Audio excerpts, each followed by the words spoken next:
with FNB and our partners.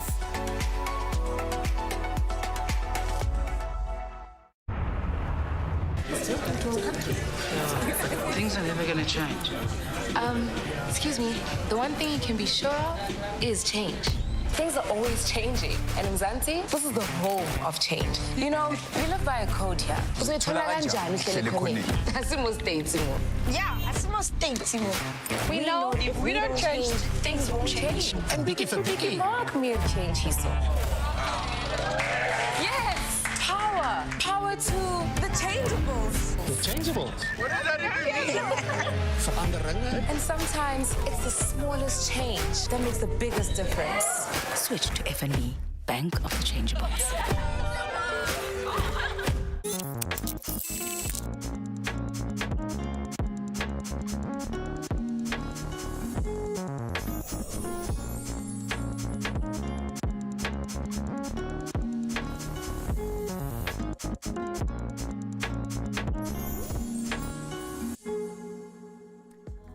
And we're back. Hello, everyone, and welcome to the third I Am an Entrepreneur Summit in association with FNB and our partners Renault, ShopRite, and the NYDA. My name is Matsi Modise, and I'm an entrepreneur, and I'll be your gracious host this morning. In last month's summit, we focused on franchising 101. Great insights on building or into an existing brand. The standards are very high because we've hosted a lot of amazing entrepreneurs, and we promise not to let you down. Today's theme is about building teams in your business. The reality is you are as good as your team is. They make or break you. Building a business is really about building a strong team who will always have your back. We will focus on the art of finding the right people and creating strong business cultures that will help your people grow your business as you grow. We want you to talk to us, and if you're joining us today via YouTube or Facebook Live, please join the conversation by posting in the comment section. Tweet us on @IAAESA using hashtag IAAE Summit. Those of you who are on our data-free stream, you can send us a WhatsApp on 078-350-0768. The question we want you to tell us and to engage us on is, do you have the right teams in your business?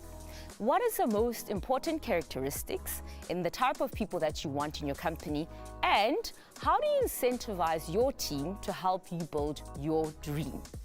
Up next, we share a moment with someone who knows all about being part of a great team. We sat down with Springbok legend and Rugby World Cup winner Tendai Beast Mtawarira.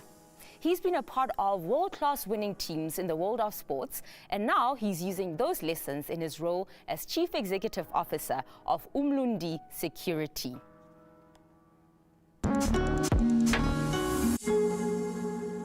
My name is Tendai Mtawarira, aka The Beast, and I'm a former Springbok rugby player. And I'm now an entrepreneur, and I'm running a business called Umlundi Security.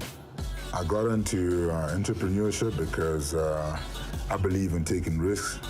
I believe that as an individual, when you've got a great idea, you must bring that idea to life. And I think one of the ways that you do that is by starting a business, and that is why I embarked on this journey. When I was playing professional rugby, I was very fortunate to meet Val Bartman, who is the CEO and founder of Fidelity Services Group. He took me under his mentorship and started teaching me a lot about business. Yeah, this is something I cherished because I always wanted to prepare for my next chapter after playing professional rugby. So I got involved in his company. I was a shareholder, and I also did my induction to actually learn about the security industry. I knew that when I was done with rugby, I was going to fall into the business. So when I retired, Val gave me an opportunity to run a SMME called Umlundi Security. I also believe that when you start your own business, you're also impacting communities around you by creating jobs. You know, you're changing people's lives. So I think that is really important to go out there and practice your entrepreneurial skills because, yeah, there's a greater purpose to it. I've gotten my team to believe in me as a leader by being hands-on, by being at the forefront of the business and making sure that I lead by example, and also having an open communication channel with everybody around me. That's really important. And also being receptive to new ideas, because I admit as a leader, I don't know it all, and I need the expertise around me, to assist me, because there's different people that went to universities and they got degrees and things that I don't even understand. So I need the assistance of people around me. So just having, that trust and relying on others around you is a powerful thing. I think the biggest challenge about learning to be a team and being a leader in a team, firstly, is understanding your role. I was a rugby player for more than half my life. So, when you're a part of a rugby team, you understand what exactly your role is. There's 15 players on the rugby field and everybody has got a job to do. And when you execute your job, and that's when the team is successful. Because, sometimes you think that you can do it all, but the fact of the matter is that you can't. I was a front rower and I used to think that I could chip and chase and score a try, but I couldn't, So I had to make sure that I understand, my role and do it to the best of my ability. So it's the same thing as a business environment. Everybody in there has to understand what is their role, and they have to execute it to make the whole organization a success. Yeah, I think everybody in a team can't be the captain. Not everybody can wear the captain's armband and call all the shots. But the fact of the matter is that everybody in a team are leaders in their own role. When they take charge of what they're supposed to do, when they take care of the spheres around them, the mini units that make the greater organization, that's when the team actually thrives. So it's very important to realize that everybody is a leader in their own right. I think when I look at the links between sport and entrepreneurship, businesses, there's a lot of things that stick out. I think firstly, one of the things I think that is a big talk, especially in this moment, is, embracing diversity and having inclusivity. Those two things are pretty powerful, and when you have that, you can really bring out the best in people. I think it's important to always, know that every team member that you have is obviously appreciated, and they're embraced for their uniqueness, because within that there's a lot of strength. I think, in the Springbok team, when you looked, the team that won the World Cup in 2019, there were different players from different backgrounds, but, we all forgot about our differences and we just came together and became one. So I think it's the same thing as in a business environment, just embracing each and every one, I think can just contribute to the ultimate success of what you're trying to do. I think every loss has got its lesson, So it's very important to understand that, failure is part of the process, because eventually, when you get knocked down, many times, when you still get up, you will eventually succeed. So I think that was probably one of my biggest, takes from playing, professional rugby. And I think, when you regroup and actually understand where you went wrong, when you analyze and dissect everything and understand that you can't, pinpoint at individuals, and say that you made this mistake, but you actually, have that collective, responsibility that is shared amongst the team. It just allows you to get past failures or disappointments and reach that success, as quickly as possible. So I think there's a lot to learn from losses. You should never be discouraged. Yeah, I think there are three big things that entrepreneurs should think about when they're building teams is firstly, embracing innovative ideas, making sure that you're receptive to listening to your peers, to your team members, because when you embrace innovation, I think that's what sets you apart from other, businesses out there, other competitors, rather than just having a tunnel vision or focus, it just opens you up to a whole new world of possibilities. So it's really important to do that. And then secondly, I think leaders in businesses should set the tone, through their work ethic, just leading, from the front. And that's how you inspire, your workforce, because they want to see you take the lead and take charge. Because when you don't do that, it kind of is seen through the execution of the team's task. You can just see, that everybody's not on sync or in line because, the leader is not doing his job properly. So it's really important to lead well. And the last thing, I think it's very important for leaders in businesses to really delegate, and empower their, employees or team members, because when you do that, and when you put their trust, in your team members, you're actually, laying a seed of success. Because I think it's important to have everybody involved in key decision making than just hearing one voice or being a dictator. So I believe in that. I think when you empower your team members, then your organization achieves its fullest potential. He's clearly not just a pretty face with big muscles. This man knows all about building winning teams, whether it's on the sports field or in business. The same principles apply. Up next, we have one of our two new segments, and this is The Business Doctor, which takes a snapshot into quick fixes for your business, hosted by our newly appointed MD of I Am an Entrepreneur, Gitumetsi Lekaba. Welcome to A Word with the Business Doctor, myself, the MD of I'm an Entrepreneur, Gitumetsi Lekaba. When it came to building teams, I thought to myself, what do entrepreneurs forget when they start building teams and start building their businesses? PAYE. Entrepreneurs forget to register their businesses for PAYE. So what are we going to speak about today? How to be compliant in building your teams within your businesses. Even as an entrepreneur working alone in your business, when you start your business, please register for Pay As You Earn with SARS. PAYE. Even if at that point you are not earning a salary, you are earning zero, you still have to register with SARS so that you can record with SARS that you are earning zero income in your business, but your business is still compliant. And in registering for PAYE, you will receive a PAYE number, Pay As You Earn number, UIF number, as well as an SDL number. UIF. Let's be compliant with registering for UIF. How does UIF work? UIF is calculated by taking 2% of employees' gross income. And out of the 2%, 1% needs to be paid by the employer, the entrepreneur, and the other percent is paid by the employee. PS, I have to tell you at this moment, once you've registered for UIF and PAYE at SARS, please don't forget to register your UIF number with the Department of Labor.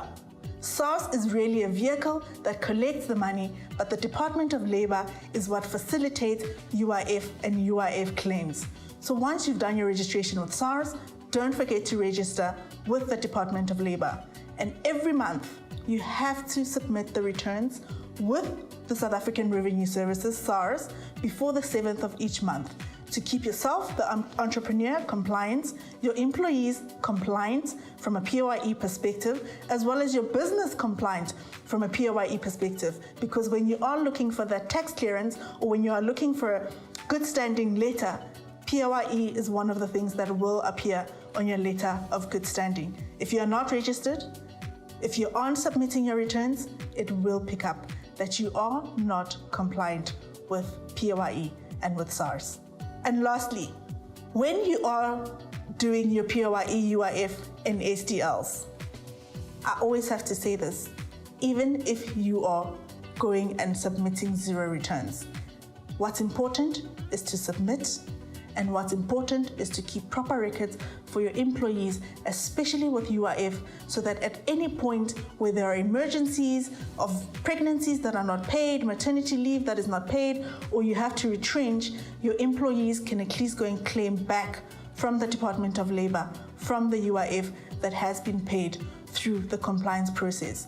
If you haven't been paying UIF, you are unable to claim, as UIF is calculated as a percentage of the contributions that you've made. So today, this is the word from the business doctor, Gitumetselikaba. Please, as you're building your teams, build your compliance status and make sure that you are compliant with your PYE, UIF, and SDL. Compliance, compliance, compliance. You must be compliant as a business owner. Let's take a little break, and coming up later, we have Viewpoint with Jeremy Maggs, and of course, the Blue Chair. Stay with us.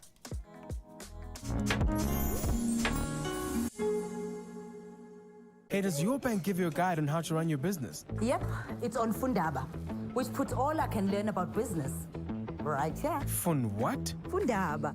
It's proper help on how to run my business. It's free on my F&B app, so I can learn on the go. Oh, like little tips? I wouldn't call learning how to get my pricing right to turn profits in 1 year little. What's the catch? No catch. They just want my business to do well. That's really something. Does your bank put a business coach in your hand? Mine does.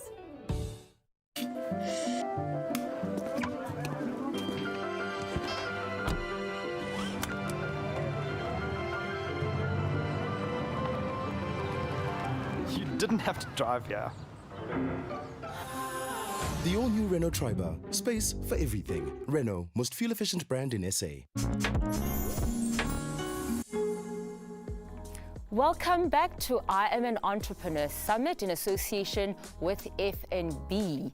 We have a couple of comments from our audience. Thank you very much for those who are listening and are attentive. And Marcel says, embrace innovation, set the tone, delegate. Sidiso says, looking forward to learning about building teams. Since January the 3rd, 3 members have resigned. Is this a sign of resistance in the team we're trying to build? And we also have Mongezi says, thank you for this. We would like more and more of you to join us. And if you're joining us via YouTube or Facebook, keep posting on the comment section, via Twitter at IAAESA using the hashtag IAAE Summit, and via our data-free stream, send us a WhatsApp on 078 350 0768. Up next, another one of our new segments, Technically Speaking, which looks at new technology trends in business.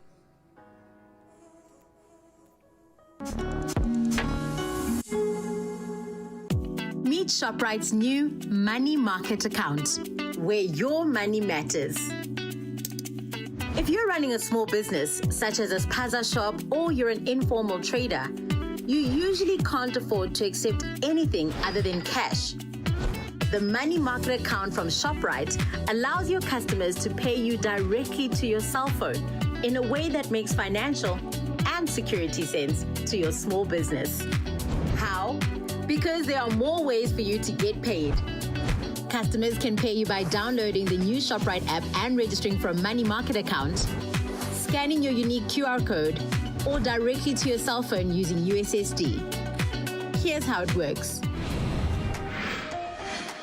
Pay a local vendor. Shopping at spaza shops and informal vendors? When you see the sign, you can use your Money Market account to pay for goods even outside of ShopRite. Shops around you will display a Money Market QR code. Open your app and select Pay Now. Then select Pay Someone. You will see how to scan someone else's QR code. Scan the printed QR code or scan a QR code straight off someone's phone. Scan the QR code. And then enter the amount you would like to pay. Confirm your transaction amount and click on Send. Done. You've now paid a local vendor. So, now that you know how customers can pay you, what makes the ShopRite Money Market account great for you and your small business? Well, Firstly, customers can pay you directly into your money market account in real time. Once you've received payments, you can use your vouchers to restock for your business by shopping online, in-store at these participating retailers, or wherever you see the money market account logo. Just like money, your vouchers do not expire. And lastly, you can also pay other vendors or send them to anyone with a South African cell phone number. The ShopRite Money Market account. Trade safely and instantly. Download the new ShopRite app from your Apple or Google App Store today, or dial *120 *3534# and register for your money market account today. Coming up is Viewpoint, hosted by well-renowned broadcaster Mr. Jeremy Maggs. In Viewpoint, we get to unpack the views and perspectives of successful entrepreneurs and industry thought leaders. We discuss the ways in which they are navigating various challenges on their path to success.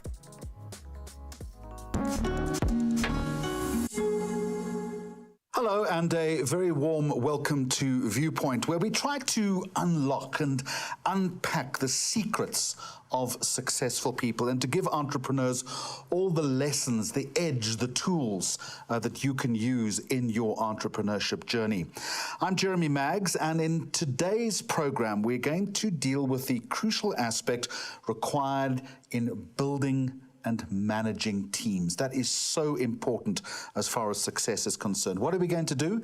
Well, we're going to try to explore all the elements regarding leadership, finding the right people, establishing the right culture.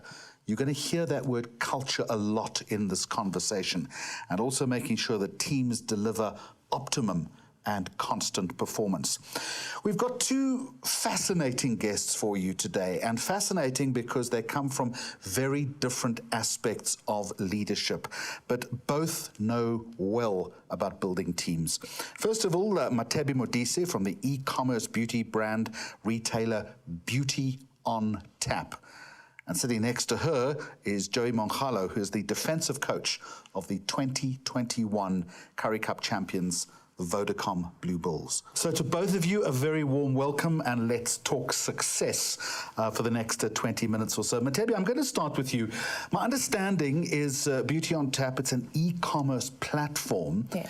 What do you think you've done, particularly over the past year or so, to change the retailing dynamic when it comes to beauty brands? What have you had to do differently? I think there are two things that we've done differently. Obviously, during the pandemic, people have kind of like taken an interest in self-care. And so in the past year, we've had to curate products and look for products that are kind of trending, what's hot on the market, what people are looking for, particularly skincare. We've kind of seen like a huge interest in skincare globally over the past year. A lot of brands have also come to market. And so we started to curate the right skincare products and put them on one platform where people can, you know, have a wide variety of skincare that they can buy. So we always see like mixed baskets of, you know, high-end stuff that is international or even local products. And what we've did differently to a lot of e-commerce stores or even you know, walk-in stores that have an online capability is we deliver very fast. So if someone puts in an order before 9 a.m. and they're in Joburg, we'll deliver that day. Joey, a warm welcome to you. You know, when they told me you were coming on board, I was interested because you're in the rugby space. This is a program about entrepreneurs, but your expertise is building teams. And that's what entrepreneurs need to understand. Add to that, you're also in the sphere of industrial psychology. So as someone who's involved in the coaching dynamic, how do you go about building teams? Because that is what ultimately successful entrepreneurship is all about. What's your secret? Sure. Thanks for having me, first of all, Jeremy, and great question. So for me, there's three things that I look at, just in general in leadership. So the first one, I would say that if you're building a team, your leadership structures need to be right, because that gives direction. By direction, I mean somebody has to align vision, values, and vessels. So in our world, the vessels are the rugby players. So in your recruitment, you've got to get rugby players who then will live and have the characteristics to live by the values that get you to ultimately to your vision.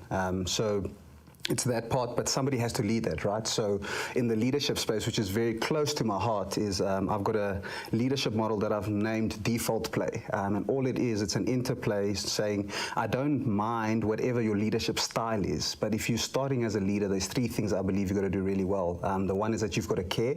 There's got to be a care element. You've got the ability to create, which is on the basis of competence and consistency. And then the last one is contextualize. So you have to know in what context you are to function effectively and to be relevant in that space. And Joey, all of this finds a path in building something called organizational culture, am I right? 100%. I hear a lot people speak about culture as this. It's almost like we've mystified culture, and all it means is the way we do things here. So we want to create, when we're building a team, a culture where people feel cared for, challenged to create something, and then also to do that in a context-relevant way. So, Matebi, how have you gone about building a culture? I come from an investment banking background. So I come from a very high-performance environment, which has its pros and cons. So the pros are you become super efficient, you understand client centricity, you put the client first, and so you have training in a very high-performance environment. The con is you constantly require of your staff members, and the care element, as Joey said, is very important. And so I've had to kind of balance having a very high-performing team, but also be caring, because that's my natural characteristic as well as a person. And I also say that, you know, if the organization succeeds, then we all succeed. And people kind of carry beauty on tap, like in their hearts, as emotional as it is. But that's the culture that I've kind of put in place at Beauty on Tap, and also a caring and nurturing kind of culture. Don't be self-deprecating. Carrying it in your heart is critical, isn't it? Yes. It's all very well to have the vision and the broad understanding of all of this. Yes. So how do you then find the right people to fit the culture that you've both spoken to? Let's start with you. Oh, I don't know, tell me.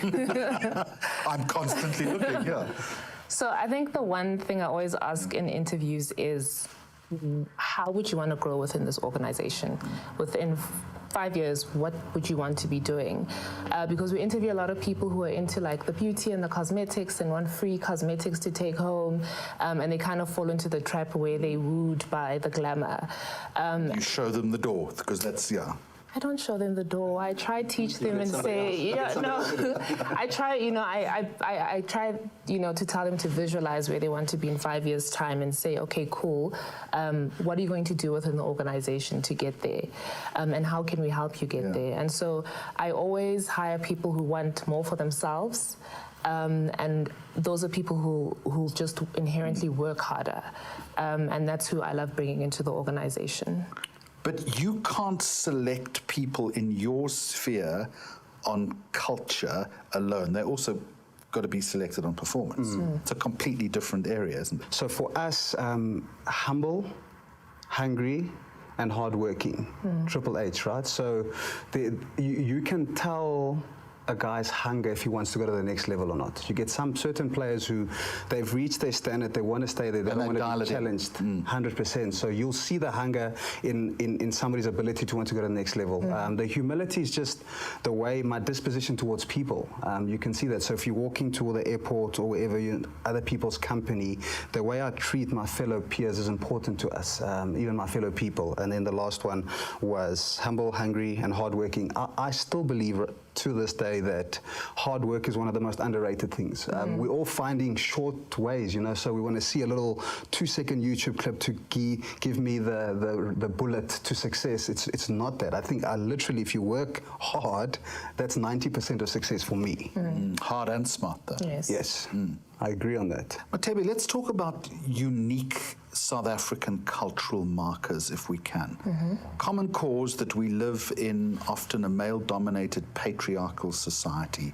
Within the organizational space, how do you factor in, for instance, the importance, the power, the influence of female leadership, black female leadership? That would be something that I imagine would be part of your lived experience. Yeah, and I mean, I talk to a whole lot of brands that sit on Beauty on Tap, which are female-led, and all have a common problem that it's hard to lead as a female. You know, you have men who want to be more dominant in the organization, and you kind of have to put your foot down and say, you know, I know this organization, I've built it, so hear me out. And so it's very difficult. I mean, you know, we have drivers and you want to hire a female driver, but you can't because it's kind of dangerous in the country and they can't be driving around delivering. And so you just have to build yourself up as a female leader, show people that you can lead, convince people that you can lead, which is kind of sad. But I think if you can do it and be genuine and caring and show people that you actually can do it, then the team will follow you. Is it a battle? Yes, it is a battle every single day. I mean, I hear a lot of female-led or ladies within our community complaining about the same thing, that leading men is very difficult. And you just kind of have to put your foot down and do it if you can't hire females. All right. So we've spoken about culture. We've spoken about leadership. This is important. But you will get some people who will turn around and say, this is all fluff that you're talking about. That ultimately it comes down to performance and high performance. How do you fight that argument? The pathway towards success is far more important than the success itself. Because the one is more consistent than the other. The other one is a hit and miss, right? We win and lose a rugby game, we'll keep doing that. But if I know that we won and lost because of A, B, and C, then I can build something that's got a more longevity, ultimately. So I think it's probably the longevity that I'd put it, is the difference between the two. How do you in your organization deal with non-performers? I lose my mind. You know, I sit down with people and I try to understand, you know, what's going on with you, what is it that's, you know, slowing you down, how can I help you? So I'm somebody who has, you know, personal conversations with people in my organization, and I don't want to be people's friend because I think that changes the dynamic completely. But, you know, I care. I think caring as a leader is very important, and so I have those conversations and try to fix it. I'm not somebody who just fires people. I'm somebody who also calls their mom a lot. I call my mom like, oh my gosh, what must I do? Because she's just a very caring person, whereas, you know, I have like a short fuse. So I also hear other voices and get second opinions to solve for people issues. And very different in your world as to how you deal with non-performers, given that in any sports space, form ebb and flows.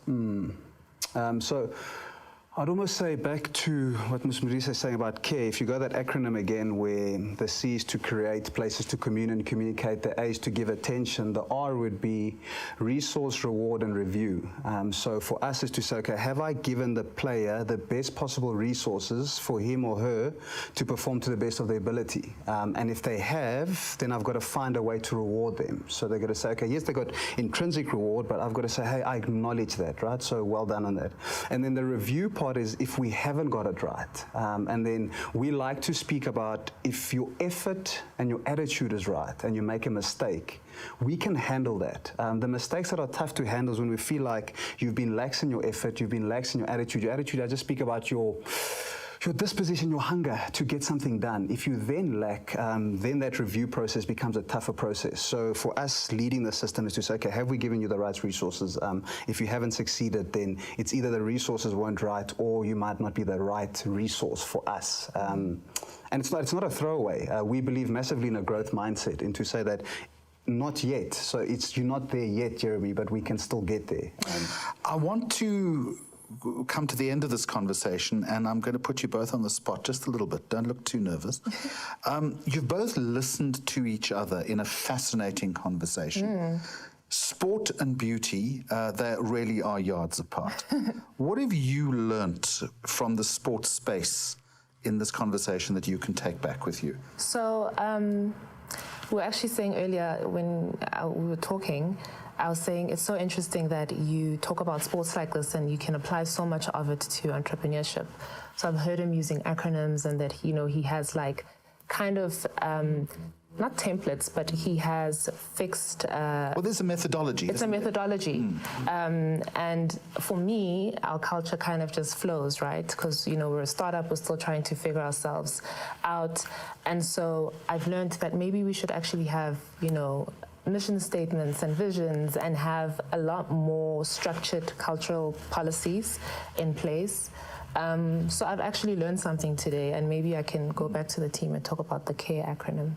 And the lesson, I guess, that you've learned from Atebi is that your team needs to moisturize a lot more. 100%. I don't know what's the... Definitely.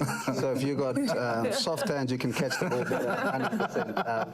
By the way, you've just got me a gig to consult by her in that space, so thank you very much for that. I'll take my commission. But, I mean, what have you learned from someone deeply in the private sector here?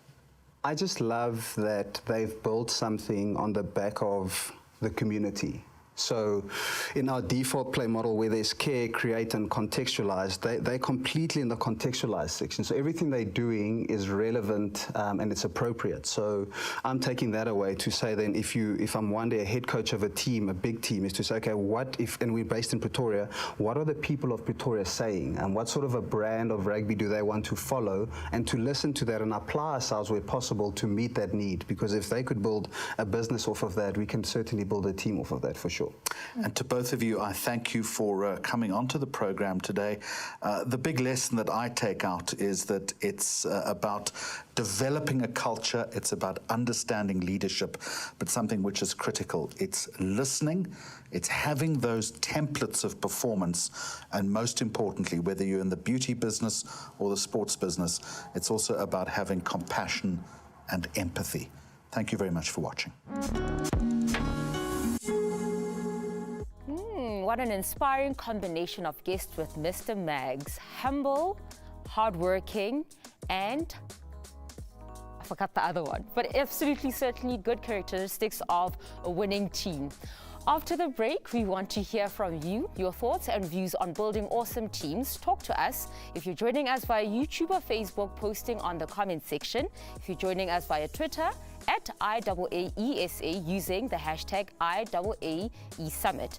And if you're joining us via our data-free stream, send us a WhatsApp on 078 350 0768. See you after the break.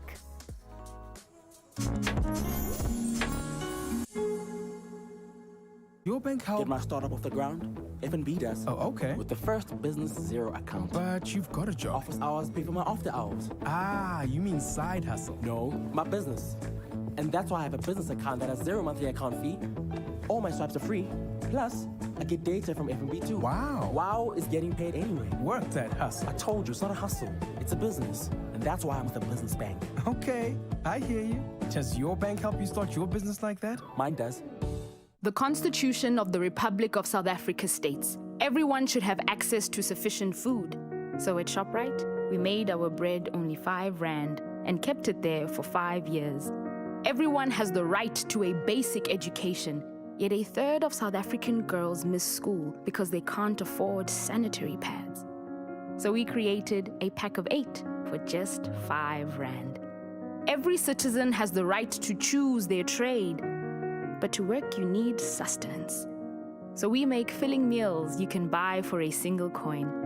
We believe lower prices can make a real difference in the lives of all South Africans, and we will always play our part. Welcome back, and speak to us via YouTube or Facebook Live, posting on the comment section, or if you're joining us via Twitter, at IAAESA using the hashtag IAAE Summit. And if you're joining us via our data-free stream, send us a WhatsApp on 078 350 0768. We do have a couple of comments. Thank you very much for those who have been attentive and enjoying this conversation. So, Andrew Mo, such valuable information, much appreciated. Pomola Mokwele, all the way from the Free State, thank you for choosing this topic, very critical for building success. And then we also have Faith Mkombe, always looking forward to learn new things from this platform. We also have Absent Varnes, I'm very happy to be here. Ashraf says, I'm watching and learning. Thank you very much, Ashraf. Next up, we have By Word of Mouth, a segment which features all proud small businesses owners who also want their moments to shine. Check out these amazing entrepreneurs from around the country.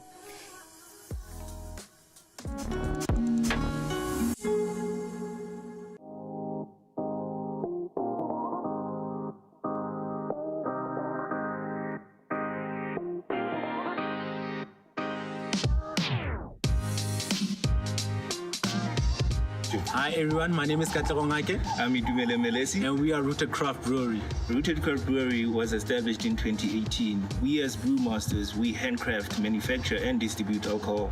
Our greatness isn't exactly that, our name. Anything that is rooted in life has purpose, has passion, and ultimately bears much more fruit. Our biggest lesson we learn as entrepreneurs is exactly this. What glitters is not always gold. There's a lot of work that happens behind the scenes. I am Katlagongake. I'm Idumele Melesi. I am an entrepreneur. Hello, I'm Idumele. I am Jabu, the founder of Plates and Scales. I am a dietitian and a chef by profession. At Plates and Scales, we have two divisions, a catering division and a dietetics division. Plates and Scales is all about nutrition. Whether we are catering or it's in the practice, we are all about giving our clients a health-orientated catering solution and a solution to all their nutritional problems. We do it all.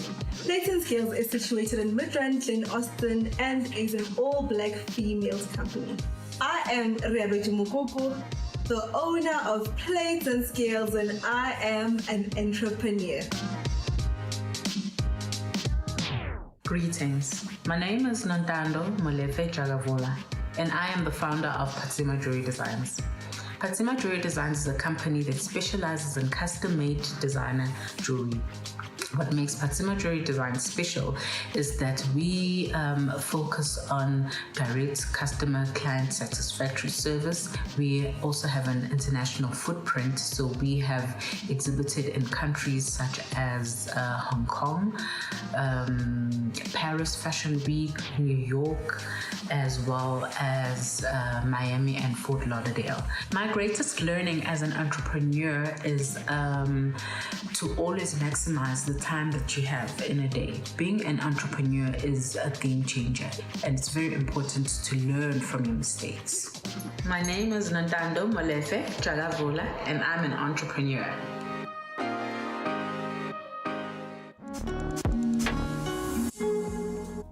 Nantando girl, you need to hook me up with that bling. If you would like to be featured on the next Word of Mouth, please write to us and tell us your entrepreneurial story, where you are from, what your business does, and what makes you a unique entrepreneur. Please email us on info@iamentrepreneur.co.za. Now, this one is for the bookworms. The one thing I love about books is that you get to travel to places you have never been to. You get to see the world through the eyes of great minds. Today, our resident bookworm, Hulisani Ravele, sits with Mpumi Ledwaba, a digital content creator and an entrepreneur. Take it away, girls.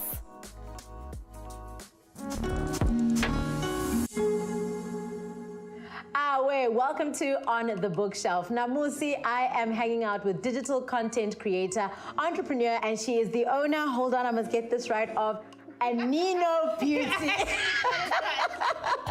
I had to make sure. Welcome to On the Bookshelf. Thank you for joining me. Thank you. Every time we sing together, it just feels like a continuation. Also, we're twins, right? We're born on the same day. Yeah, you should know this. Okay, first things first, what does reading mean to you? What do you read? Why do I read? Sure, TD Jake said if you don't read, you cannot lead. And I took that and I ran with it. But I think my parents introduced reading very early. My mom started reading books, I think, when I was even in her belly. And I just grew up around books. My parents, my grandparents are readers. And honestly, they're life-changing. What would you say the importance of reading is for entrepreneurs in particular? Because sometimes, you know, you walk into this business world and you're like, I just need to do the business. Yeah. I don't need to be here reading a book. Forget that. I don't even have time to be here. Yeah, I think it's really important because if you're watching stuff, I feel like the information is compiled for you, but when it's a book, it's 300 pages that you have to sit through and actually sift for what you need. I feel like where there's effort, it's normally backed up. So books come with a whole lot of information. It's normally people's experiences, and as much as, and we spoke about this, that books are really spiritual. They come at a really, really good times when you need them. So you might not use it now, but then when you faced with a situation, I feel like you can always think of, oh, that book I picked up on this page. Yeah. All right, let's get into the books that have shaped you as a businesswoman. Yeah. First one? The first one's not here. It's So by T.D. Jakes, and that book changed my life. I picked up that book when I was doing house calls. I used to do people's nails. I used to go to their houses, and then I was ready to transition and grow my business. And he launched that main story, right? The Wright brothers, actually. And the way he wrote about the Wright brothers and used that airplane as a metaphor and uses an eagle as a metaphor is what I needed for that kick and that push to say, okay, your business, you've already started, but now it's time to elevate. It's time to build now. And one good example that also helped me scale my business to a certain extent is that he said his dad had a janitor business, but his dad never knew when to put down the mop.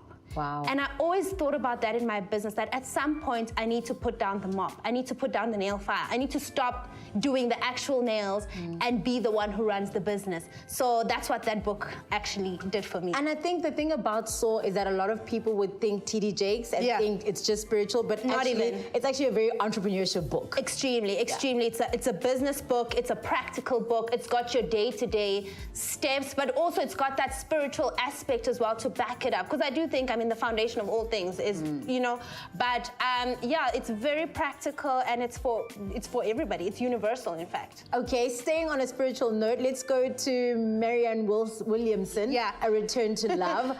Williamson. Got that out. I've got this one as well, a different edition. Okay. But it's not a book that you'd also think entrepreneurship, business. My husband looked at me and he's like, Kanti, where are you going? Just like, this book changed my relationship with people. And if you don't have people, you don't have a business. That's it. And it changed the way I looked at people. It changed the way I react to people. And it gave me empathy.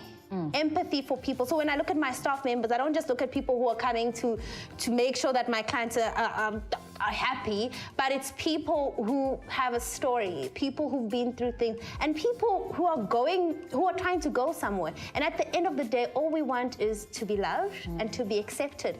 And so the way that I've treated my people, my team, based on this book, has elevated my business, not just relationally, but financially too. Because if people are happy, they bring the right energies, they bring their best selves, and it multiplies. This is why you're flying, girl. It's in the people. All in the people. Yeah. Your last book is undoubtedly one of those books that is on every bestsellers list. It is one of those books you and I have spoken about, but I've never read. I still have not read it. The 5 a.m. Club. This book found me in the pits. So I was moving my business to a bigger premises, and for the first time I got shop fitters, because the first one I did the shop fitting myself, like I was putting pieces together. So I got Mr. Price home, girl. Mr. Price home, and like, listen, I was just picking. And then we were moving, and then it was supposed to be the launch. I was sort of a little crazy, and I could see that, this thing is not going to happen today. Like, my launch is not going to happen. These people are not going to fit in. But for some reason, I had crazy faith. In fact, it was just insanity. And I could see it's not going to happen. And I invited Sibu Mabena to come and speak. And the night didn't happen because there was still construction when the event was supposed to start and my guests were arriving. No shop. And I had no shop, but Sibu Mabena bought me this book as a gift. And I took a week off to just deal with the emotion of the disappointment and the embarrassment of what had happened. And I started reading this book. And 2 years later, I realized why that event happened. Because I didn't understand. I was like, why would I go through so much? I could have just said, okay, let's add another week. But the purpose was for me to get that book at that time. Now back to the book. The book taught me discipline. The book taught me the importance of looking at things holistically. We can't just look at businesses as this financial thing, but it's holistic. Is it satisfying? Before we even get there, is it serving people? Is there a bigger purpose behind why the business is there? Is it satisfying? Does it get all the right energy, all the love from you? And also, are you well as a person? And that's why these books are together, because this one speaks on love, not just about other people, but myself. Yeah. I have to have self-love so that I can have love for people, so that I can have love for my business, and so on. And so on and so forth. So 5 a.m. taught me, firstly, waking up early in the morning is the most precious time you can ever have. The stillness of a new day. Stillness of a new day. Your thoughts are clear.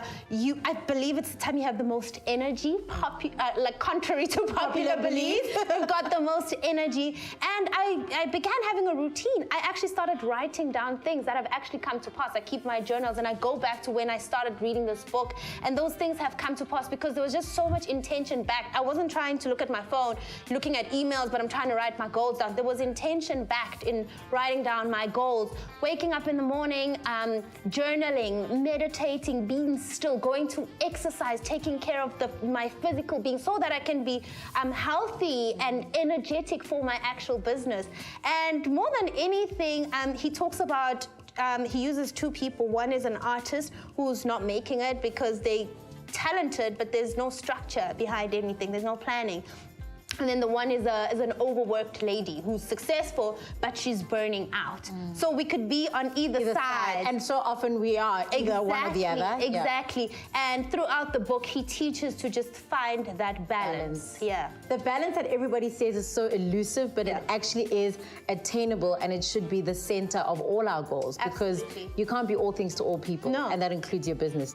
Fumi, thank you so much for your time. I wish you the greatest success. Yeah. And I know it's going to be built on such a strong foundation. Yeah. And my wish for you is that we see Anino countrywide, continent-wide, happening. Worldwide. It's happening. It's happening. She said it. I love it.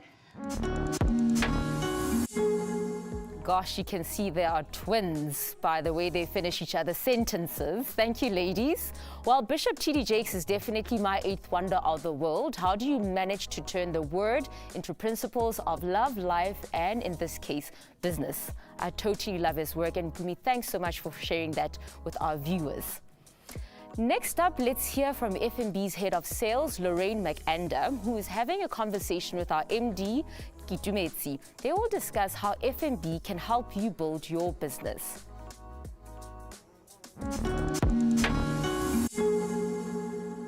Good morning. My name is Kitumezi, the business doctor and MD at I'm an Entrepreneur.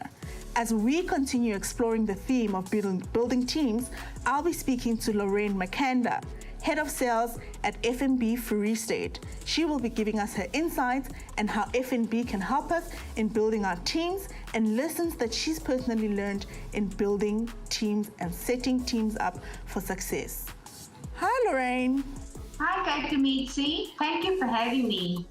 Only a pleasure. In your experience, Lorraine, what advice is it that comes to question of when is it the right time to scale and when is it the right time to scale your staff contingent? Kitumezi, the moment you start turning down potential business opportunities due to limited resources, when the business financials presents a strong cash flow and repeatable sales, as your business grows, you need more people to bring your mission to light. This is true whether you're hiring a CFO or a junior staff member. Let's talk about employee benefits. How can having employee benefits help me to get the best out of my team? Offering employee benefits allows smaller businesses to compete with their larger counterparts in attracting and keeping top talent. By offering benefits, you are showing your employees that you care about their well-being. Financial stress is one of those biggest detractors of employee productivity. By enabling your staff members to save on a regular basis, you ensure they are improving their financial future and empowering your employees with their families. Happy employees results ultimately in happy customers. Thanks for that, Lorraine. And how affordable is it to offer employee benefits? Today's benefit schemes offer employees the flexibility to tailor it precisely to their needs and budgets. An employee benefits specialist can work out a package of benefits that meets your business's unique risks cover and retirement saving needs at a price that you and your employees can afford. A good employee benefit scheme also protects your company from the financial obligations of requests for loans or money from family members when an employee falls ill, gets injured, or passes away. As an employer, you could start by offering benefits such as funeral cover and or facilitating short-term savings for employees until your business can afford to contribute to a retirement fund. Very informative, Lorraine. So what makes an employee benefit effective? An effective employee benefits offering has to be more than just a retirement fund and a life cover solution. It needs to also offer solid opportunities for members to improve their financial wellness and education. F&B offer financial literacy training and tools to upskill and educate employees about finances and how to budget and best manage their money. A few small tweaks to your spending habits can go a long way to building a savings nest egg. There are also various tools and tips that we offer so that we help employer and employees make the best of these solutions. You can even share them with your kids and ensure they learn good financial habits from an early age. Ah, that's awesome. And can F&B business help set up these benefit rights? Yes, F&B can provide your business with solutions to help your employees with short-term savings, retirement savings, and risk benefits. With our group's team insurance cover for employees, you can both have peace of mind as an employer and employee. It is a no-fuss process, no medicals or questions. We can offer your employees preferential rates on banking and loans as well. Furthermore, to keep your team on track with money matters, we offer a financial literacy program and employee financial wellness reporting free of charge. We come and run the training at your offices at a time that is convenient to you, and there is absolutely no cost for you. To qualify for these services and more, all you need is just to have an F&B business account. That sounds awesome. I mean, I'm thinking a lot of our entrepreneurs are sitting there and thinking, shoo, this sounds complicated and so complex. Yes, that's true, Katimitsi. While there may be a requirement to invest time into first setting up an employee benefit scheme, the evolution of umbrella fund schemes means that they integrate into most existing payroll and HR systems. Once established, it requires limited involvement from the business owner, HR reps, or payroll staff. Put the time in. It will be worth the positive morale it can bring to your team. Less time on admin and more time for you to run and grow your business. That sounds awesome. Lastly, Lorraine, I know you run teams on a daily basis. From your personal experience, what advice can you give our entrepreneurs on how to build teams? I'll always take some lessons from the sports industry when it comes to selecting and building a team. If two industries are alike, it is most certainly sports and business. And here's how the strategy to me translates team building. Train your team to do their jobs well. No matter how competent the person you hire, training should be a continuous game. Everyone should be hyper-focused on their roles. Team report is important, but it won't come together if people can't perform on an individual level. You need to ensure that your team has the skills and flexibility to deal with the ever-changing landscape of business. Your company needs to be able to assess business needs on an ongoing basis, ensuring you are delivering exactly what's expected of you and making sure you are competitive in the marketplace. Never lose sight of your competition. Listen to your team to know what the driving forces are. This way, you know what buttons to push to get the best performance out of each person. The bottom line is, you need to put your team in a position to succeed. I like that. Put your team in a position to succeed. I couldn't have said it better myself. Thank you so much, Lorraine, for your time and your insights. It was really great learning from you and everything that FNB has to help entrepreneurs with in terms of building their teams. Thank you so much, Katumiti, for this opportunity as well. Cheers. Bye. Thank you, Kitu, and thank you, Lorraine. FNB does not just take your money, it also helps you make money by building great business teams. Still to come after the break is the Blue Chair. Stay tuned.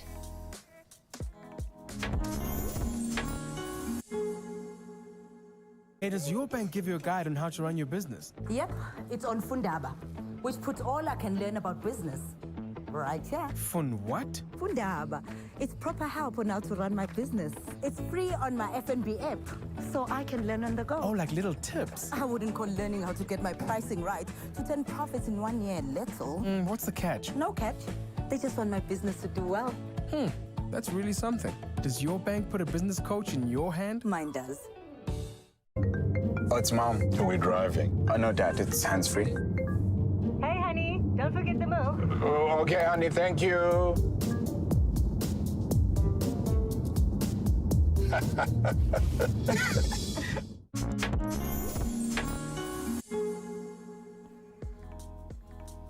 Welcome back, wonderful people. Up next is Andile Khumalo on the Blue Chair, and this is where he will have intimate one-on-one conversations with one of our country's dynamic and timeless entrepreneurs. We want you to be part of this conversation and get involved. So if you're joining us via YouTube or Facebook Live, post in the comment section, via Twitter at IAAESA using the hashtag IAAE Summit. And if you're on our data-free stream, send us a WhatsApp on 078-350-0768. Hello, Mr. Khumalo. How do you do? I'm doing pretty well. How do you do? You look stunning as usual. Do you just wake up like this is just normal? Sometimes no, sometimes yes. We are so excited for the next segment. What should we look forward to? I mean, this man, I read his book many years ago called Get That Feeling, where he wrote the story of how he started Sorbet, and of course he's created many other businesses since. So I really think it's going to be something amazing. I really look forward to talking to Ian again. Brilliant. Well, take it away. Thank you so much. So there you go, guys. We put in a lot of work to try and find the right people to bring on this show, to help you and I as entrepreneurs, share insights about the different themes that we cover. And of course, today we're talking about teams. And I can't think of a better person than Ian Fuhr, who's built a business that I'm pretty sure all the men and women out there have interacted with, and that's the business of Sorbet that, of course, he much later on unsold. We started a new business now called the Hatch Institute, but many moons ago, he was involved in retail. He was even involved in music, believe it or not. And I really do think you should get that book. But if you haven't read that book yet, there's a good intro for you.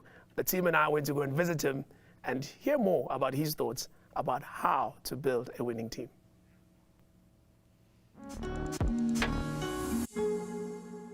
Right, my journey as an entrepreneur started way back in 1976. I started with a business called Kmart with my older brother, and we kind of used their name, which wasn't so clever, and we also used their logo, which was even less clever. And so we went ahead and we started a business in 1976, right in the middle of the Soweto uprisings, funny enough. And that was my first attempt at being an entrepreneur. It was quite a baptism of fire for me, because I had come from a very white, privileged background, Jewish school, where we thought we were pretty much superior and the chosen people of God.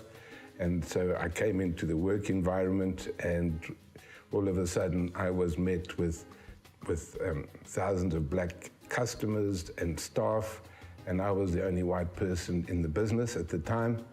And so I really had to learn about culture, about people, about understanding the socio-political environment in which things were happening at the time. So it was a very steep learning curve for me right in the early days, and I had to get mentors to help me. But slowly but surely I got involved, and there were a number of Zapo people that worked in my operation.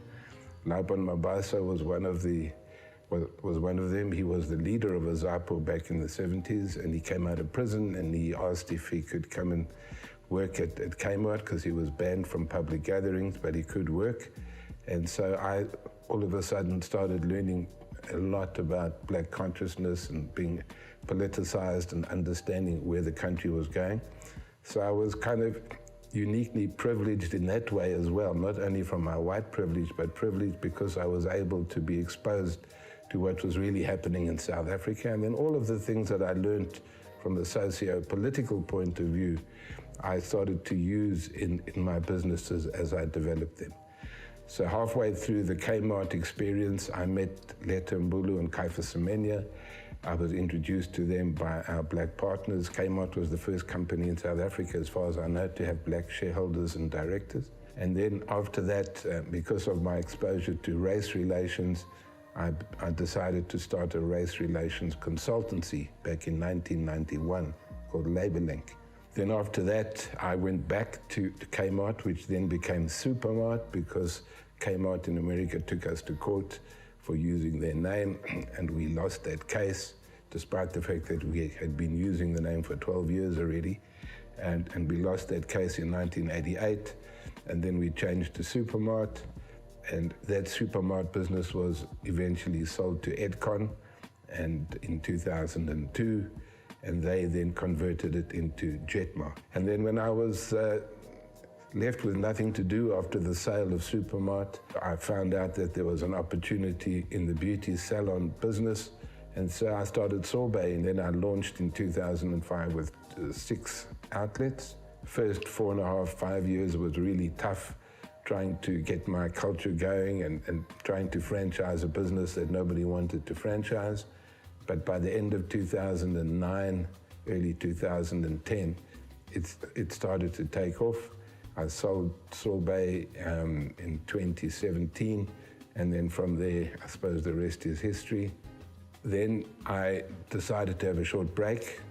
I wasn't going to retire. I had a break. I had an afternoon nap, and then was ready to carry on.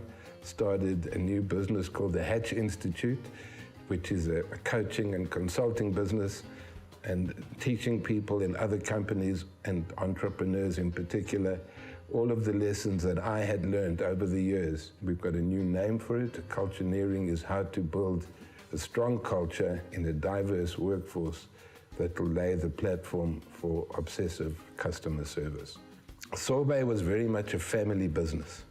So the team initially was largely family. I had one other partner from outside the family. I used to call him my half-brother from another mother.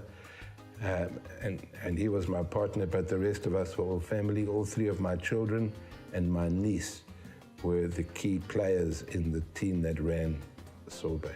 Family businesses are not always easy, but I think I was extremely fortunate to have the family that I do have. My niece was also involved. She was our buyer. And we had very, very few problems, very few arguments or challenges. And it was probably one of the most rewarding aspects of my entire business career, was working with my children and watching them grow and to become senior executives in the business in their own right. But building teams really is about finding the right people on the bus. I always talk about that you're driving a bus, you know where you're going, you've got the right direction, all you need to make sure you've got the right bums on the right seats. And that's really what we did. And where people were not the right fit, we would allow them to get off at one of the bus stops along the way. A lot of people think that you go into business to make money. That's not true. You go into business to meet the needs and wants of your customers. So at the end of the day, we were not just selling products and treatments, but we were selling a feeling that look good, feel good sense that people can go out and feel comfortable with themselves and face the world. My approach to building teams is really about a fundamental extension of culture. So the culture is, how do we do things here and what do we believe in? So if you don't have a belief, you can't have a team that's going to support it. And our belief was, we are in business to make people feel good, and everybody needed to be aligned with that. So the team, whoever it is, needs to be totally aligned with the purpose. And what happens is when you start off with a team, you're going to have a lot of diverse individuals. Now, South Africa's got an incredibly highly complex and volatile socio-political environment, and race relations in this country is one of the biggest challenges that we face. If we're not able to create a team or a culture that is inclusive and that is aligned with purpose and values, then it's going to be extremely difficult to be able to deliver the kind of service that you want. Because we might be thinking that we are the same, but we are not the same. And a lot of white managers at the moment use the expression that I don't see race, I don't see color, I'm colorblind, I treat everyone the same. Well, that is a terrible mistake.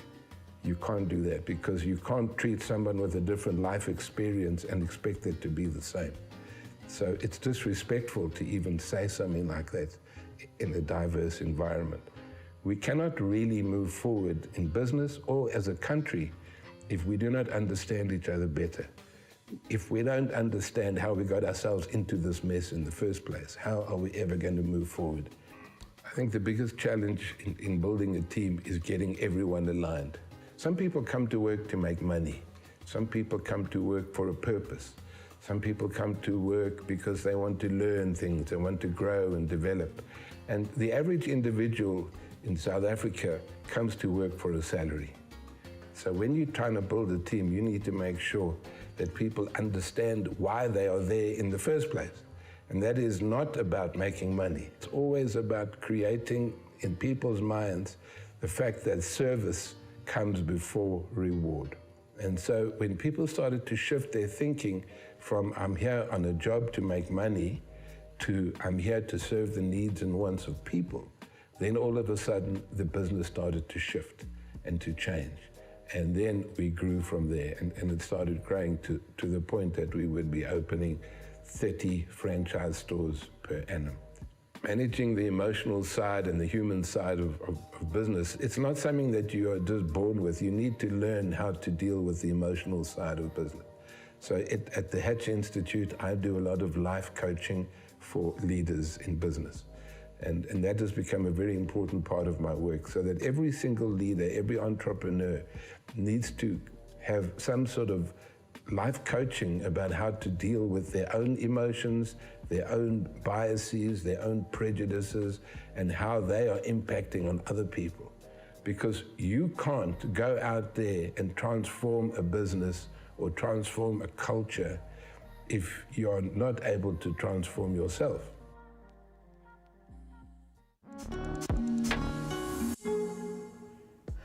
What did I tell you guys? How amazing is this, okay? All that wisdom, all that experience, so happy to share with us. And of course, he's now joining us live here on I'm an Entrepreneur Summit. Ian, can you hear me? Are you there? Hi, yes, I am indeed. How are you, Andile? I'm very good, my friend. So good to see you too. So I must tell you, with all of these technology things, it's so nice that I can say, hey, Ian, are you there? And you are actually there. So, because you and I are social distancing, it is a miracle. I want to just go straight to the issues because you covered a lot of points in your talk. Let's go through the issue of culture, right? So a lot of us are building teams. We're still starting off. The teams are small. How do I know what the right culture is? And I ask the question because very often small businesses are driven by an individual. So if he's a really nice and welcoming guy, then the culture is nice and welcoming. If he's not so nice and not so welcoming, then the culture is exactly what the leader is. How do I pause and reset and choose the right culture for my business? Right, so let me start by saying this. in order to have the right culture, you need to fully understand why you're in business in the first place. What is it that you're there for? What is the reason for your existence? And if you don't understand that, often we get confused and we start to create cultures that are not aligned with our purpose.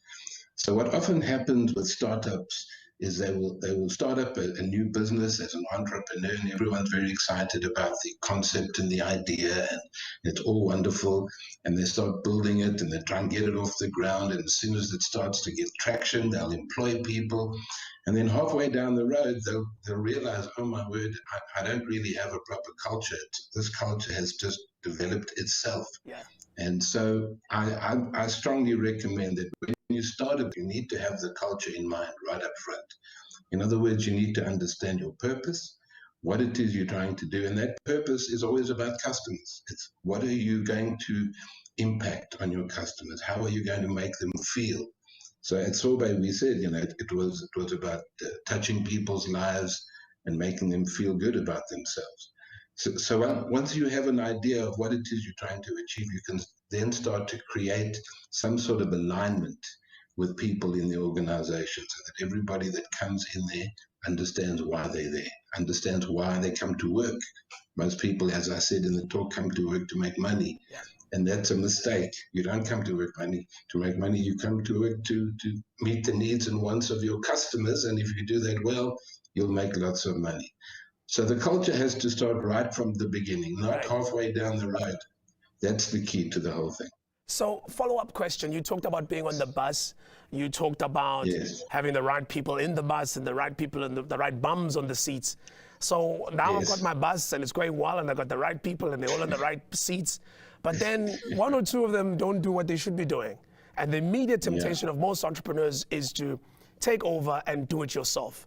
The more you do that, the more you realize, oh my goodness, I got people I pay a salary to every month, but I'm doing more and more work. How do I resist that temptation and how do I solve that in a more consistent way? Because clearly, me now doing their jobs isn't a consistent solution to the problem.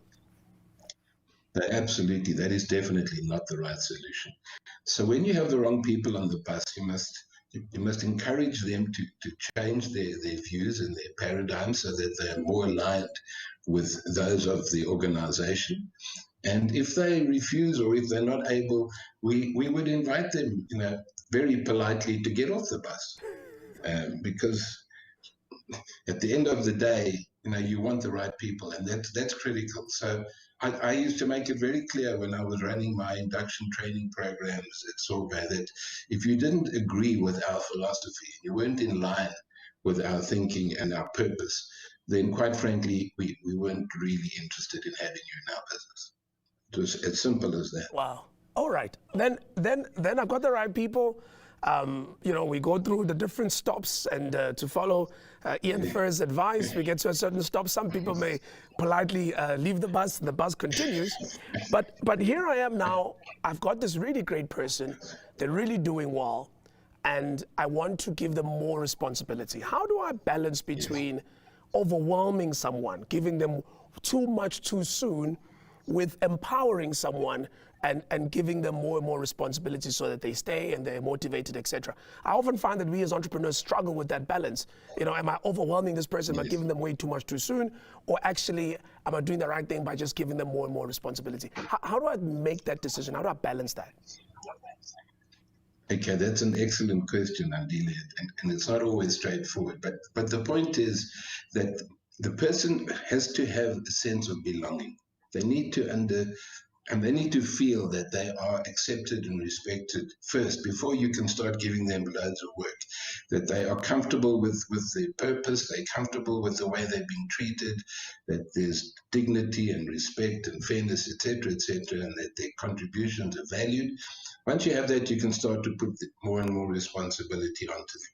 It's a fine line where that balance stops, or where you're over the tipping point. But I think you just need to consistently measure the performance of that individual and see how they're doing and when they are ready. And also being open with them and asking them how they feel about taking on more responsibility rather than just dumping it on them. So it's about continuous communication, understanding, and self-development, helping that person with their own self-development and understanding what it is that they need to overcome to get the blockers out of their way, the things that are blocking their path. What do they need to learn? What do they need to deal with from their past, their history? There's a whole lot of stuff that goes into the self-development of people that you need to understand and to deal with. And the more open you are with each other, the more you will learn, you'll understand what they need, and from there, they can move forward. Okay, so we're on the bus. We're still on the bus, and but this journey is long, right? So now we kind of get to know each other. We talk about families, partners, relationships, people, we know each other's girlfriends and boyfriends. Then there's the risk now of the entrepreneur being too familiar with the staff, or the staff being too familiar with the leader. How do I balance that? Because of course, on the one hand, I want to have a good relationship with my team, I want it to be close. But sometimes the familiarity can lead to some challenges. How do I balance that? Yes, we must firstly remember that all the people on the bus are particularly in South Africa, of different colors. There are different colors on the bus, and that already, creates an important dynamic in the view of our racial polarization in South Africa. Are we sure that everybody's being right and feeling that sense of belonging, regardless of their background? So once we have that, we talk about familiarity. I was often accused of being too familiar at Sorbet, that I was too soft, and that I wasn't tough enough. But my response to that is, if you make a mistake, in terms of the way you deal with your people, I would rather make the mistake of being too familiar than being too harsh. Wow.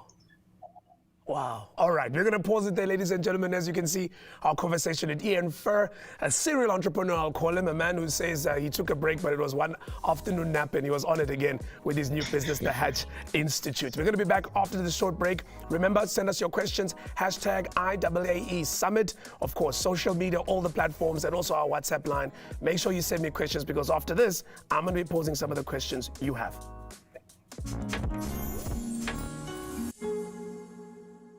Your bank helped get my startup off the ground. FNB does. Oh, okay. With the first business zero account. But you've got a job. Office hours pay for my after hours. Ah, you mean side hustle? No, my business. And that's why I have a business account that has 0 monthly account fee. All my swipes are free. Plus, I get data from FNB too. Wow. Wow is getting paid anyway. Work that hustle. I told you, it's not a hustle. It's a business. And that's why I'm with a business bank. Okay, I hear you. Does your bank help you start your business like that? Mine does. SA's low price champion brings you SA's newest cellular network. Introducing Connect Mobile. Long life milk and low long life data with 60 days expiry. Sugar free?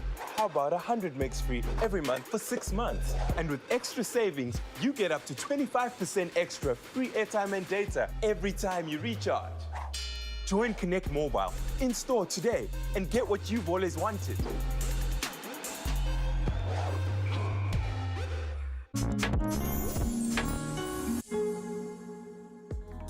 Welcome back, you guys, and we continue our conversation with Ian Fuhr. And now it's time to pose all of your questions. I've got a couple here for you, Ian. Hope you are ready. I'm going to go first with what Tsidiso Masiza says. Tsidiso sent us a comment that ended up in a question as well. Looking forward to learning about building teams. He says, since January, 3 members of my team have resigned. Is this a sign of resistance in the team we are trying to build? So when people leave me and they resign, how do I take that? How should I take that?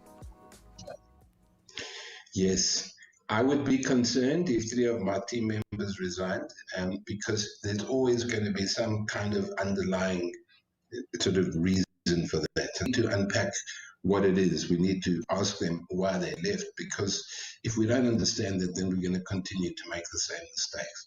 So it's really important when you're building a team to make sure that everybody's aligned, that we all aligned with this, with our purpose, with our core values that we live, and the reason for being, etc., and the way we want to serve our customers.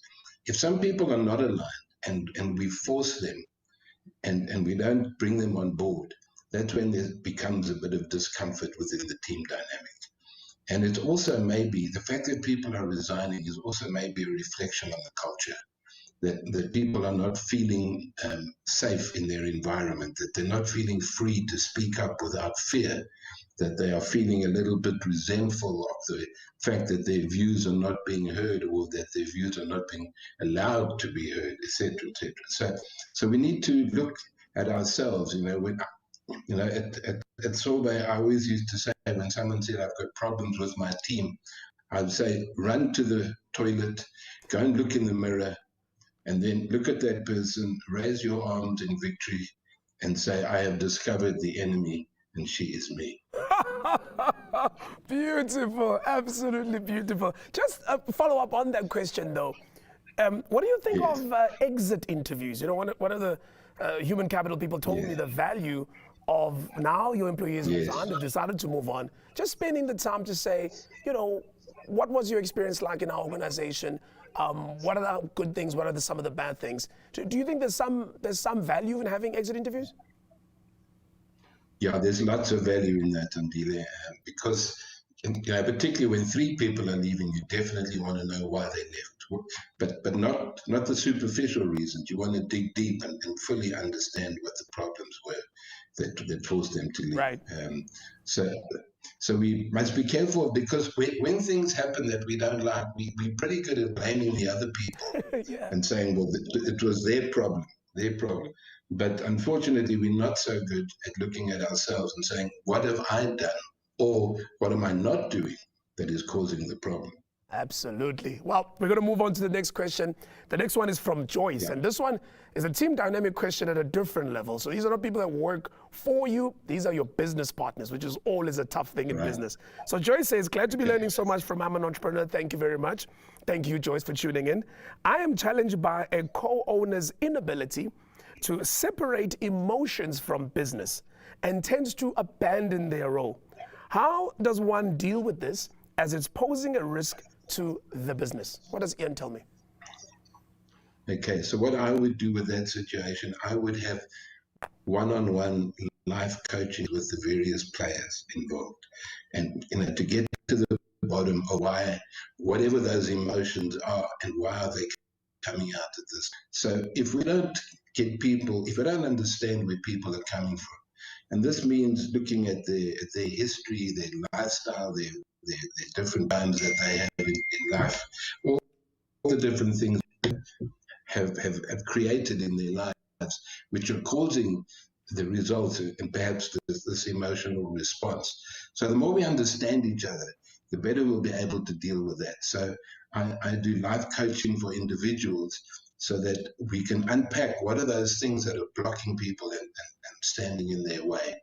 So I think that's the only way you can deal with that. You need to really get people to open up and to share exactly what's causing the problem and why we can't find alignment and why we can't all be on the same page and on the same bus. Well, I guess, Ian, also, just like we may need to politely ask certain members of our team in the bus to step off at a stop, it may also require some courage for you to, when you get to the bottom of what the issue is, to go to your partner and say, Ian, it's not working for us. Do you think, like, we as entrepreneurs typically want to beat the dead horse at times when we can actually see it's actually no longer working, this partnership, and maybe I should move on? Yeah, sure. I think there's always a time for that. I would always try first to see if it can be reconciled. But if it can't be, the dead horse syndrome, that story about the dead horse. It's ancient Indian wisdom, the dead horse story. The old Dakota Indians back in the USA many years ago, after years and years of experimentation and trial, discovered that when the horse dies, you should get off and walk.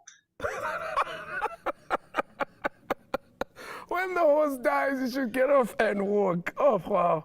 I mean, you and I could do this the whole morning, by the way. So I do have to ask you a question on diversity, though, because you did touch on it.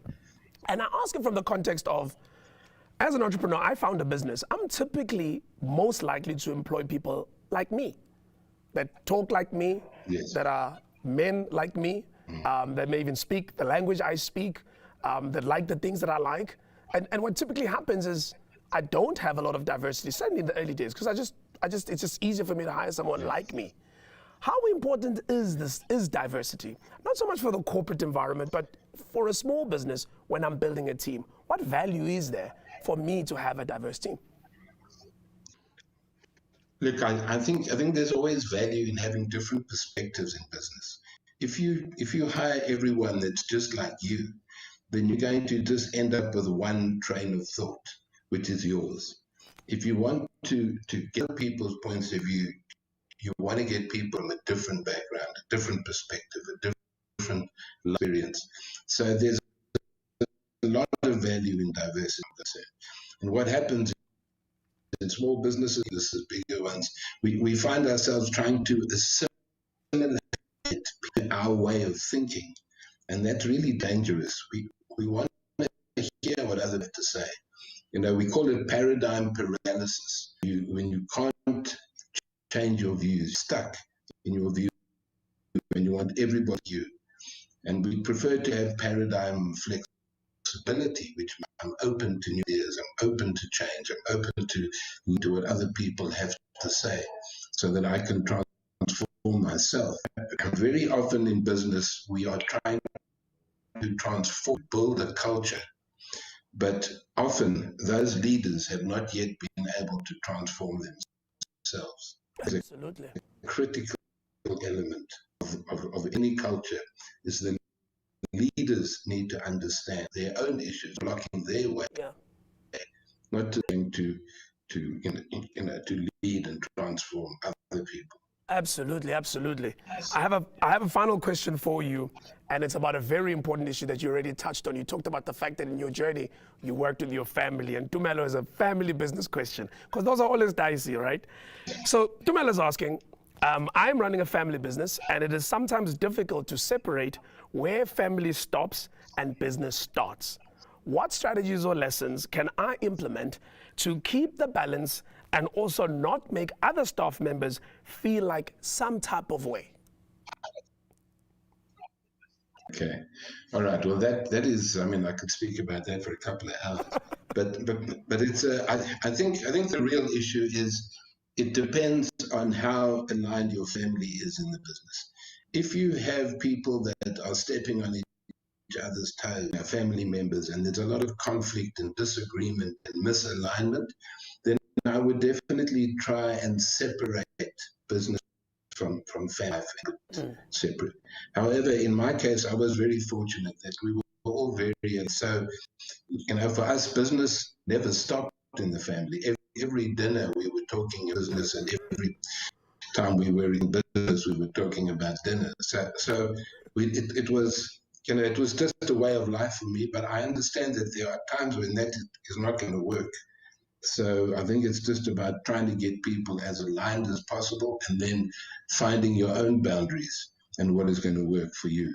But also, of course, it means being able to speak freely and openly to each other without fear and without being concerned about the reaction that you're going to get, and just respecting one another's views and finding some sort of compromise when you need to. Absolutely. My brother, I cannot thank you more.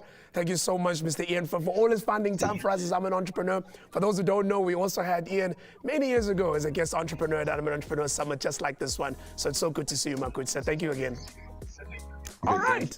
Well, that then wraps our chat with Ian Fuhr on the blue chair.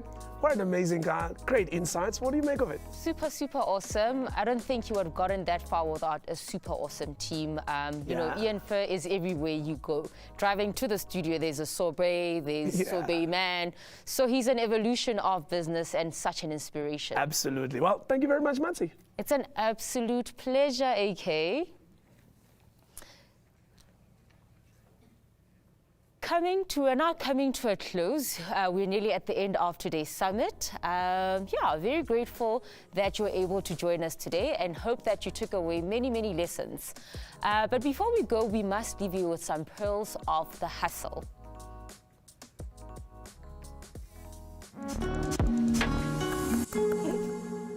One of the most important things that I've learned from Ian Fuhr is the fact that business exists only to serve its customers. While that principle is also true of teams, Simon Sinek gives us a perspective. The Navy SEALs are one of the highest performing organizations on the planet, and a former Navy SEAL was asked, who makes it through BUDS? Who makes it through the selection process to become a SEAL? And he said, I can't tell you who gets through, who makes it, but I can tell you the kind of people who don't make it. He said the star college athletes that never have been really tested to the core of their being, none of them make it through. He said the preening leaders who like to delegate everything, none of them make it through.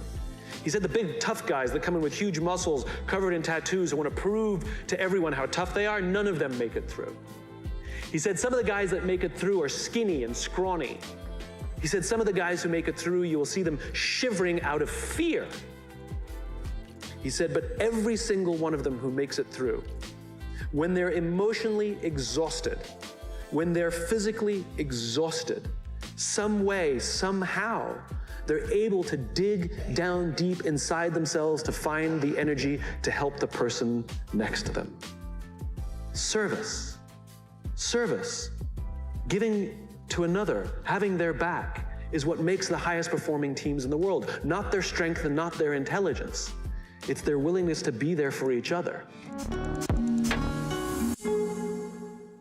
While Simon Sinek is always a favorite, while we know that real entrepreneurs know how to build a business, you need to build great teams. Help them help you build your dream.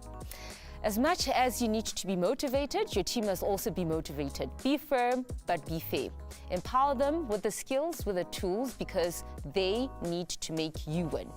Today, we learned a lot about those who have built great teams on the sports field and in the business arena. The principles are always the same. I hope that you took lots of notes and some pearls of the wisdom in your own business. The poet in me has to say this, but parting is such sweet sorrow. As we draw to the end, we want you to enjoy more and more of our content. For more digital content and insights, go to iamanentrepreneur.co.za. Our next summit will be held on Saturday, the 17th of July, and look out for more information on our website and our social media platforms. Please invite your friends, your family, your colleagues. My mother was online today. She's always online because we have to make the circle bigger. We are also a generous bunch, and before we leave, you can stand a chance of winning a laptop and I Am an Entrepreneur hamper. Be sure to complete the survey, and if you're joining us via YouTube and Facebook, check on the comment side. And if you're streaming live via our data-free platform, we will send you an email with the link. It's been a wonderful morning, and until next time, goodbye from me, your host, Matsimudise. But before we go, Andile will close off with few words that celebrate and acknowledge the life of a great man.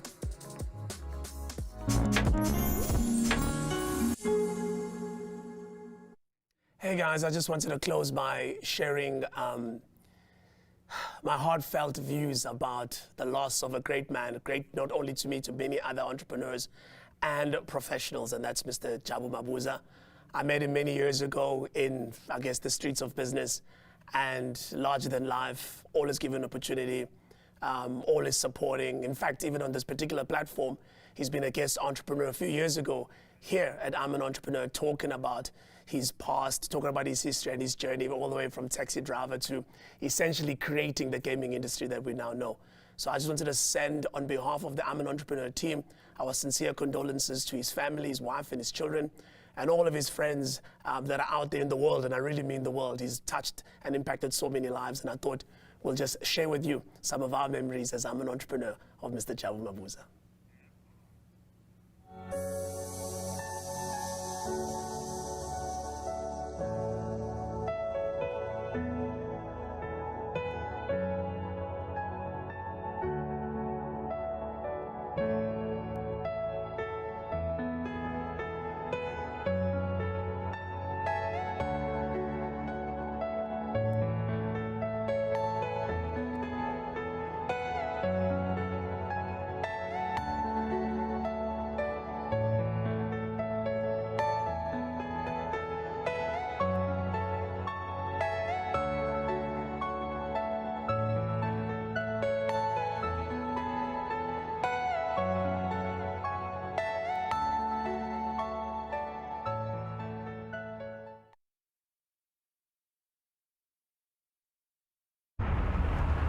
It's taken to our country. Things are never going to change. Excuse me, the one thing you can be sure of is change. Things are always changing. And Mzansi, this is the home of change. You know, we live by a code here. So it's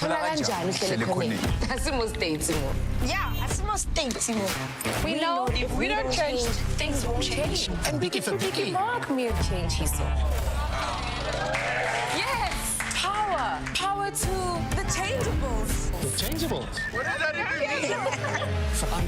And sometimes it's the smallest change that makes the biggest difference. Switch to FNB, Bank of the Changeables.